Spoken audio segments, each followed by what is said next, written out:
अस्सलाम वालेकुम। मैं हूं आपका मेज़बान गुलाम हुसैन चौधरी एडवोकेट। आज का हमारा मौजू जो है वो वाइट कॉलर क्राइम, जो चेक्स हैं, कौन से ऐसे चेक्स हैं जिनके अगेंस्ट एफआईआर नहीं हो सकती, जो 489 की एफआईआर होती है वो नहीं हो सकती। वो कौन से ऐसे चेक हैं?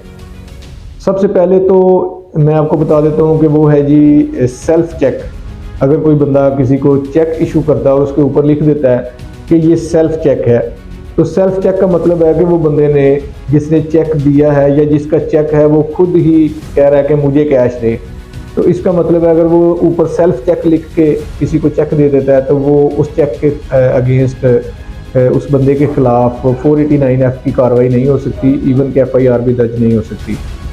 उसके बाद जो दूसरा चेक है ऐसा, वो है गारंटी चेक, जिसके ऊपर या उसकी बैक साइड पे लिखा हो गारंटी चेक, लाइनें वगैरह लगी हों, या उस चेक के साथ कोई स्टाम्प, चेक इशू करने वाला बंदा कोई स्टाम्प लिख देता है कि ये फ़लाँ नंबरी चेक जो है ये मैंने इशू किया था गारंटी के तौर पे फ़लाँ बंदे को, उसके अगेंस्ट भी एफआईआर नहीं हो सकती।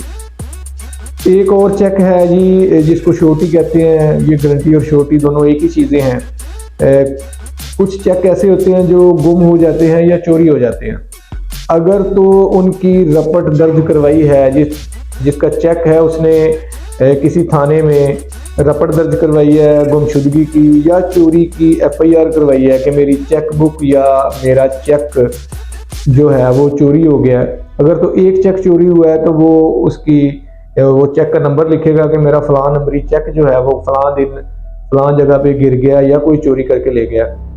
उसकी रपट हो या एफआईआर करवाई हो कि मेरी चेक बुक चोरी हो गई है या मेरा चेक मेरे दराज से, मेरे ऑफिस से, मेरे घर से चोरी हो गया, वो रपट उसके पास हो तो भी उस चेक के अगेंस्ट जो है वो चेक हामिल के ख़िलाफ़ एफआईआर नहीं हो सकती।